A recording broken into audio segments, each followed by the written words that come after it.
بھئی جلدی کرنے سے مطلب کیا ہے؟ جلدی سے مراد کیا ہے؟ جلدی سے مراد یہ نہیں ہے کہ ٹائم شروع ہونے والا پر آپ جلدی کر کے جو ہے اپنا روزہ برباد کر رہے ہیں. جلدی یہ نہیں ہے. جلدی کیا ہے کہ ایسا نہ کریں کہ پہلے مغرب کی نماز پڑھ رہے ہیں, مغرب کی نماز پڑھنے کے بعد اب افطار کر رہے ہیں, تو یہ طریقہ سے منع کیا گیا ہے. جلدی سے مراد یہ ہے کہ جب افطار کا وقت ہو جائے, سورج غروب ہو جائے, اب ایسا نہیں کہ اذان دے رہے ہیں, نماز پڑھے مغرب کی 3 فرض 2 سنت 2 نفل, اس کے بعد ذکر وغیرہ کرے, دعا کرے, اب اس کے بعد ہاں بھائی کہاں ہے افطار کر کے لاؤ, کھجور لاؤ. یہ راستے کا طریقہ ہے, سنیوں کا نہیں. تو ہمارے پاس کیا ہے, وقت جب ختم افطار کا وقت ہو جاتا ہے, سورج غروب ہو جاتا ہے, تو احتیاط کرتے ہیں, 1-2 منٹ کی احتیاط کر لیتے ہیں کہ غلط نہ ہو جائے, اس کی گھڑی غلط نہ ہو, اس کی گھڑی غلط نہ ہو. تو احتیاطی طور پر 1-2 منٹ دعائیں کر لیتے ہیں وہ ٹائم پر. اس کے بعد ہم دعا پڑھ کر افطار کرتے ہیں, اور دعا بھی بعض لوگ پہلے پڑھتے ہیں جبکہ دعا بعد میں پڑھنا ہے. دعا افطار کرنے کے بعد دعا پڑھنا ہے. دعا اللہ تعالیٰ کا حسن تو وہ دعا بولو میں ایک تو دعا بھی آپ دعا کرنے کے یا اللہ میری مغفرت کر دے, میرے گناہ معاف کر دے, وہ تو الگ ہے. ایک افطار کی دعا ہوگی, اللہم لک صمت و بک آمنت و الیک توکلت علی رزقک افطرت فتقبل منی. ٹھیک ہے, تو یہ افطرت جو ہے نا, افطار کیا, افطار کیا, افطار کیا کرے, افطار نہیں افطار کیا بول رہے ہیں, تو وہ دعا کا پڑھنا افطار کرنے کے بعد پڑھنا ہے. اور کئی بھائی پہلے پڑھتے ہیں پھر افطار کرتے ہیں. تو بسم اللہ الرحمن الرحیم پڑھ کر افطار کر لے, کھجور کھا لے, پانی پی لے, افطار ہو گیا. اس کے بعد اب یہ دعا پڑھے, اللہم لک صمت و بک, یہ دعا پڑھے. اس کے بعد دعا بھی کرے, کیونکہ وہ دعا کی قبولیت کا وقت ہے. ہم کھانوں میں رہ جاتے ہیں اور وہ قیمتی ٹائم چلے جاتا ہے. اس کے بعد بے شک اللہ نے دیا ہے ضرور کھائیے, کیونکہ رمضان میں جتنا بھی کھائیں گے, جتنا پہنیں گے, حساب ہی نہیں. کچھ بھی کھا لو حساب نہیں, کچھ بھی پہن لو حساب نہیں. رمضان گیا حساب شروع. جو بھی کھائیں گے, پہنیں گے, استعمال کریں گے, ہر چیز پہ حساب ہے. رمضان میں حساب نہیں. آپ جتنا چاہے کھائیں, پیئیں, پہنیں, کوئی حساب نہیں. تو اللہ نے نوازا ہے تو کھانا بھی چاہیے, کھلانا بھی چاہیے, لیکن وقت جو ہے ہر چیز کا ایک وقت ہے. اے رضا ہر کام کا ایک وقت ہے. وہ وقت پہ وہ کام کرنا ہوتا ہے. جب جو سمجھ میں کرتے چلے جا رہے ہیں تو پوری جو ہے وہ پوری مٹی بگاڑ دی اس طرح سے. تو ایسا نہیں, صحیح ٹائم معلوم کریں اپنے موبائل میں کہ کیا ٹائم ہے افطار کا. مغرب کا ٹائم کیا ہے, 6:28 کو مغرب کا ٹائم ہو رہا ہے. 6:30 کو 6:30 بجے آپ افطار کر لیں. سیروں پر نہ جائیں, اپنے روزے کی آپ حفاظت کریں, ورنہ عبادت برباد ہو جائے گی, روزہ برباد ہو جائے گا. ارے نہیں مولوی صاحب اذان دے دیے تو میں کر لیا, مولوی صاحب سیر بجا دیے, انہوں گنہگار ہیں, انہوں ذمہ دار ہیں. نہیں, انہوں نہیں ذمہ دار, آپ اپنے روزے کی آپ ذمہ دار. انہوں تو گنہگار ہیں, ان کے معاملے کو بہت ہی الگ ہے, ان کے تو آخری ان کے معاملہ بہت الگ ہے. ان کو چھوڑ دیجیے, آپ اپنے روزے کی حفاظت کیجیے. آپ کا روزہ ہے, آپ حفاظت کرنا ہے. حضور کی بارگاہ میں چند بچیاں تھیں اور میں آخری بات ختم کر رہا ہوں. سرکار علیہ السلام نے ایک مرتبہ سب سے فرمایا کہ جب تک میں افطار کی اجازت نہ دوں کوئی افطار نہ کرے. ٹھیک ہے, اب وقت ہو گیا, صاحب آ رہے ہیں, یا رسول اللہ افطار کر لو. سرکار کو ہاں کر لو. پھر کوئی آ کے پوچھے, یا رسول اللہ میں بھی افطار کر لوں. ہاں کرو. اس طرح سے آ رہے پوچھ رہے ہیں. ایک صحابی آئے, بولے یا رسول اللہ میری 2 بیٹیاں ہیں, آپ کے پاس آنے سے شرماتی ہیں, ان کو شرم آ رہی آپ کے پاس آنے, تو وہ اجازت مانگ رہی ہیں افطار کرنا. کیا سرکار فرمائے ان لوگوں نے روزہ کرنا تھا, تو روزہ نہیں, سحری کرے, روزہ پہ نہیں پڑ, لیکن انہوں نے روزہ کیا رکھا, وہ تو دن بھر لوگوں کا گوشت کھاتی رہی. یعنی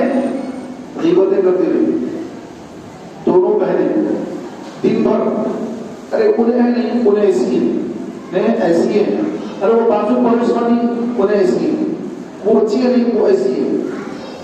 آج کل ہمارے پاس بچیاں عورتیں ایک دوسرے کی غیبت بہت زیادہ کرتے ہیں۔ سرکار علیہ السلام وہاں پہ یہ فرمائے کہ انہوں نے روزہ کر رکھا، وہ تو دن بھر گوشت کھاتی رہی، دن بھر گوشت کھاتی رہی۔ آقا علیہ السلام نے فرمایا کہ غیبت کرنا اپنے مردار بھائی کا گوشت کھانے کے برابر ہے۔ مردار گوشت، کوئی دکان پہ کچا گوشت حلال، کچا حلال گوشت ہے وہ نہیں کھایا جاتا، اس کو لا کے دھونا، ادرک لہسن لگانا، تلنا بھوننا پکانا، تو کہیں وہ کھانے کے قابل بنتا۔ اگر نہیں گلا تو دانت درد ہو جاتے کہ گلا نہیں گوشت، ارے گوشت نہیں گلا۔ اب یہ فرمایا غیبت کرنا مردار کا گوشت کھانے کے برابر، حلال نہیں مردار گوشت۔ رمضان میں بھی ہمارے کئی بھائی ایسے ہیں روزہ رکھتے غیبتوں میں مصروف ہیں، تو ایک تو جو ہے ان کے روزے کی روحانیت ختم ہو رہی، دوسرا یہ کہ جس بھائی کی غیبت کر رہے ہیں ہماری نیکیاں اس کے پاس جا رہی ہیں، اسپیڈ میں جا رہی ہے، اور جو مزے سے سن رہا ہے اچھا اچھا ایسا، ہاں پھر کیا انہوں کیا بولے، انہوں ایسا بولے، اچھا اچھا، دونوں کی نیکیاں ڈالے اس کے پاس، جس کی غیبت ہو رہی اس کی دونوں، وہ سامنے آ کر روک دے، بھائی برائے مہربانی یار غیبت مت کرو کسی کی میرے سامنے، اور جیسے بھی ہیں ان کا حساب اللہ کے ساتھ، ارے ایسے ہی ہو ایسے ہی کرتے ہو، ٹھیک ہے بھائی ایسے ہی ہوں گے، لیکن ان کا ذکر آپ میرے سامنے مت کیجیے، آپ کی غیبت میں میں شامل ہونا نہیں چاہتا،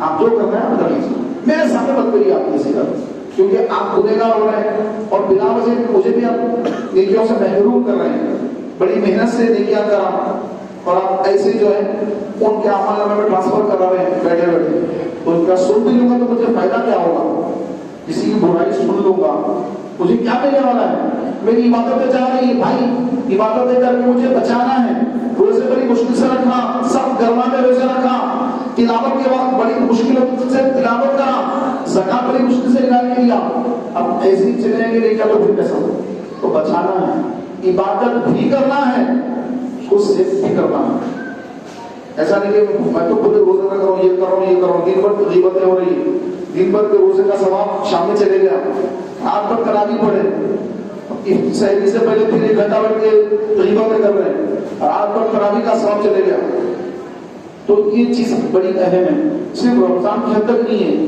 زندگی بھر کے لیے، ہر سال کے لیے ایک ایک لمحے کے لیے اللہ میری آپ کی ہم سب کی حفاظت فرمائے غیبت کرنے سے، اور ہماری غیبت کوئی دوسرا کرے اللہ اس سے بھی ہماری حفاظت فرمائے، ہمیں کسی کی نیکیاں نہیں چاہیے، بھائی میری وہ غیبت کر رہے تھے تو ان کی نیکیاں لے لوں گا جنت میں چلے جاؤں گا، نہیں کسی کی نیکی نہیں چاہیے، ہماری بھی کوئی غیبت نہ کرے، ہم بھی کسی کی غیبت نہ کریں، اللہ ہم کو اپنی رحمت سے داخل جنت کرے، اس کے حبیب کے صدقے میں داخل جنت کرے، کسی دوسرے کی نیکی آپ کو نہیں چاہیے۔ تو پیارے بھائیوں اپنا ذہن بنا لیں کسی کی برائی نہیں کرنا ہے، خاص کر رمضان کا خاص اہتمام کہ رمضان شریف میں اپنے آپ کی حفاظت کرنا ہے، نیکیاں زیادہ کرنا ہے، اور جو گناہ ہو گئے روزانہ رات میں اللہ کے حضور سجدہ ریز ہو کر اپنے گناہوں کی معافی طلب کرنا ہے، کیونکہ یہ معافی کا ہی مہینہ ہے، بخششوں کا مہینہ ہے، رحمتوں کا مہینہ ہے، اپنے آپ کو سدھارنے کا مہینہ ہے۔ غصہ آ جائے خاموش ہو جائے، کوئی روزے میں ہے آپ بھی روزے میں بحث تکرار جھگڑے سے اپنے آپ کو بچائیے، نہیں جھگڑا نہیں کرنا، میرا روزہ ہے میں روزے سے ہوں، آپ پیچھے ہٹ جائیں، کوئی آپ کو یہ نہیں کہا کہ ارے یہ ڈرپوک ہے بڑا گھبراتا یہ فلاں ہے فلاں ہے، ایسے باتیں سن کر جذباتی نہ بن جائے، بعض لوگ جذبات میں آتے ہیں ارے ڈر گیا دیکھ، تو بھائی میں اللہ سے ڈروں کسی سے ڈرتا نہیں، رمضان کا مہینہ ہے مجھے جھگڑا نہیں کرنا ہے، مجھے فساد نہیں کرنا ہے، میں اپنے رب کو راضی کر رہا ہوں، یہ ذہن بنائے بنتا، نہیں میں تو لڑوں گا ماروں گا مروں گا تو اسے کچھ ملنے والا نہیں، اب تو کوئی مارے گے تو کچھ ملے گا نہیں، مرے گے کسی مسلمان کے ہاتھ تو بھی آپ کا نقصان، کسی کو ماریں گے تب بھی آپ کا نقصان، اس میں کوئی فائدہ نہیں ہے، وقتی طور پر شیطان تو بھڑکاتا ہے، شیطان تو ایسا اس کو جو اس وقت لڑنے کے لیے حملہ کرتا ہے، تھوڑی دیر کا وقت ہوتا ہے، وقت گزر گیا، بعد میں آدمی سوچے یار اچھا ہی ہوا میں پیچھے ہٹ گیا، ورنہ کہاں جھگڑنے پڑتے۔ تو پیارے بھائیوں، رمضان میں مسجدوں کے اندر نئے نئے نمازی بھی آتے ہیں، اسے بارش ہوتی ہے تو تالاب میں جو ہے لال پانی بھی آ جاتا ہے، سمجھ رہے نا، کیچڑ کا پانی بھی آ جاتا ہے، تالاب کا پانی بڑھ جاتا ہے، تو مسجد میں بھی ایسے لوگ آ جاتے ہیں، آ کر یہ ایسا کیوں کرے، ایسا کیوں کرے، یہ کیوں کرے، بچوں کو لے جاتے مسجد میں، چھوٹے چھوٹے بچے، ان کے بچے شور کرتے۔ اگر کوئی مسجد کی کمیٹی کے لوگ بچوں کو جو ہے سمجھائے، روکائے، ارے اور مت جاؤ، ایسا مت کرو، کیا بولے ہمارے بچے کو، جھگڑا۔ تو رمضان میں جو ہے بہت سارے جھگڑے شروع ہو جاتے، مسجدوں میں لڑائی، مار پیٹ، فساد، گالی گلوچ۔ میں دیکھا رمضان کے مہینے میں مسجدوں میں لوگ گندی گندی گالیاں دے رہے ہیں، جیسے بازاری گالیاں ہوتی ہیں مسجد میں۔ رمضان کا مہینہ چل رہا ہے، رمضان کے مہینے میں کوئی اللہ کا ڈر نہیں، کوئی خوف نہیں، کوئی رمضان کی حرمت کا کوئی خیال نہیں۔ تو جو رمضان کا خیال نہیں کرتا، رمضان کا احترام نہیں کرتا، تو رمضان بھی قیامت کے دن اس کی شفاعت نہیں کرے گا۔ اور جو رمضان کا اہتمام کرے، اس میں اپنے آپ کو گناہوں سے بچائے اور نیکیاں کرے، تو رمضان بھی میدان حشر میں اپنے اس بندے کی شفاعت کرے گا اور عرض کرے گا کہ یا اللہ، یہ بندہ دن میں بھوکا رہتا تھا اور رات میں یہ قیام میں تلاوت میں رہتا تھا، اے اللہ میری شفاعت اس بندے کے حق میں قبول فرما۔ تو رمضان کو بھی اپنا شفیع بنانا ہے، ہمارا شفاعت کرنے والا رمضان بن جائے، تو اس طرح رمضان کی تیاری کرنا ہے۔ تو رمضان میں پیارے محترم بھائیوں، اپنی زکات وغیرہ سب سے پہلے اپنے قریبی رشتے دار، اپنا بھائی، اپنی بہن، اگر یہ مستحق ہیں، غیر سید ہیں، تو سب سے پہلے ان کو زکات دیجیے۔ اس کے بعد اپنے چاچا زاد، تایا زاد، خالہ زاد، ماموں زاد، بھائی بہن، ان کی مدد کریں۔ اس کے بعد پڑوسیوں کی، پڑوس میں اپنے گھر کے بازو ہی ہے کوئی غریب ہے بیچارہ، اس کی مدد کریں، پڑوسیوں کی، جان پہچان والوں کی۔ اور اس کے بعد دینی مدارس جو ہمارے قلعے ہیں، اس پر دگنا ثواب ہے۔ آپ مدرسے میں پیسے دے رہے ہیں، دینی کام میں پیسے دے رہے ہیں، تو اس سے جو دینی کام ہوگا، یا مدرسے میں جو بچے حفظ کر رہے ہیں، تو وہ جو حفظ کریں گے تو ان کو جتنا ثواب مل رہا ہے، تو جن کے پیسوں سے وہ حفظ کیے ان کو اس کے برابر ثواب مل رہا ہے۔ اسی طرح علماء تیار ہوتے ہیں مدارس میں، حافظ بنتے، حافظ کے بعد عالم بنتے، عالم بننے کے بعد وہ جو دین کا کام کر رہے ہیں، ہمارے علماء، ہمارے مفتیان کرام دین کا کام کر رہے ہیں، تو وہ جو دین کا کام کر رہے ہیں ان کو بنانے میں جتنے لوگوں کا پیسہ لگا، ان سب کو ان کے علم کی وجہ سے جتنی خدمت کر رہے ہیں اس کے برابر ان کو بھی ثواب ملے گا۔ اور ایک روایت میں یہ بھی ہے کہ قیامت کا دن ہوگا، یہ علماء، حفاظ، بڑے بڑے عالم یہ سب جنت میں جانے ٹھہرے رہیں گے، روک دیا جائے گا کہ رکو، جو آپ کو حافظ بنائے، عالم بنائے، وہ لوگ کہاں ہیں، ان کو بھی بلاؤ۔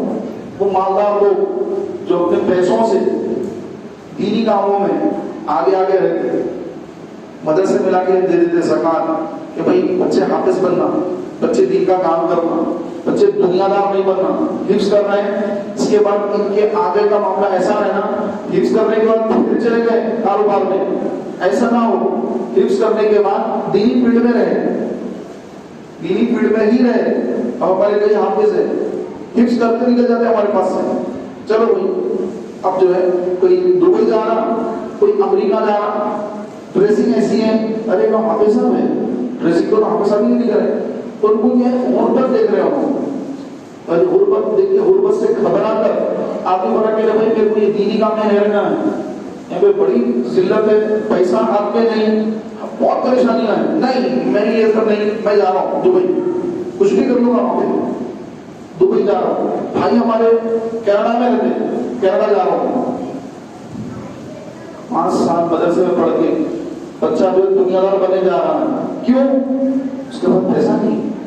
تو میرے پیارے بھائیوں، تو جو لوگ دینی مدارس میں، دینی کاموں میں اپنی زکات، عطیات، فطرے وغیرہ دیتے ہیں، اس سے جو دین کا کام ہوتا ہے، لوگوں کا ایمان بچتا ہے، لوگوں کو شریعت معلوم ہوتی ہے، لوگوں کو طلاق کے مسائل معلوم ہوتے ہیں، ان کا دین سلامت رہتا ہے، فطروں سے بچتے ہیں، طرح طرح کے مسائل سے بچتے ہیں، تو یہ سارا ثواب جو علماء کو مل رہا ہے، جو دنیا بھر میں علماء پھیلے ہوئے ہیں، اس کے برابر ثواب ان کو بھی ملے گا قیامت کے دن۔ اللہ تعالیٰ عز و جل ان کو بھی، جن کے سبب یہ حافظ بنے، عالم بنے، فاضل بنے، مفتی بنے، وغیرہ وغیرہ جو بھی بنے، تو جو بنانے میں جو لوگ ان کی مدد کرے، اللہ تعالیٰ ان کو ان سے پہلے داخل جنت فرما دے گا۔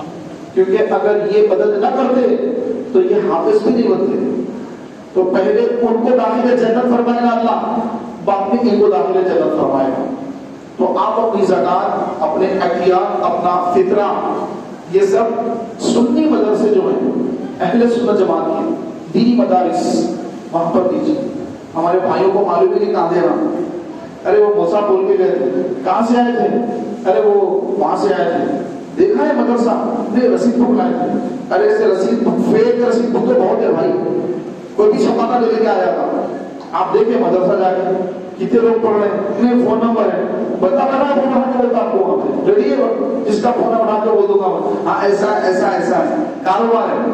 تو یہ مسلمان نہیں، غیر مسلم ہے اس کے اندر۔ کئی ایسے ہیں غیر مسلم جو رمضان کے مہینے میں تھوڑی داڑیاں بڑھ جاتی ہیں، کرتا پہن لیا اور ایک پٹکا بن لیا، جی ایک جو ہے رومال ڈال کے آئے ہوں، لوگ سمجھ رہے ہیں یہ مول صاحب پیش آئے، ہاتھ میں رسید بک ہے۔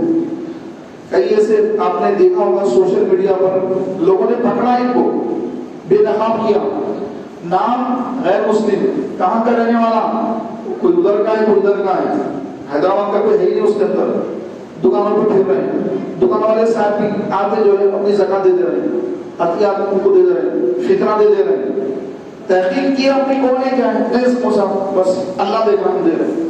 ایسا نہیں ہے میرے بھائی، اللہ دیکھ رہا، اللہ ہر جگہ دیکھ رہا ہے، آپ دے رہے تو بھی دیکھ رہا، نہیں دے رہے تو دیکھ رہا اللہ تعالیٰ، لیکن اللہ کا حکم ہے کہ تحقیق کر کے دو، صحیح آدمی کو دو، آپ غلط کو دے رہے ہیں، زکات ادا نہیں ہوگی، آپ بعد میں پکڑے جائیں گے، بولے گا میں تو دے دیا تھا، تو ایسا نہیں۔ تو سامنے والا کون ہے کیا ہے اس کی تھوڑی جو ہے معلومات حاصل کر کے زکات ادا کی جائے، ورنہ زکات برباد ہو جائے گی۔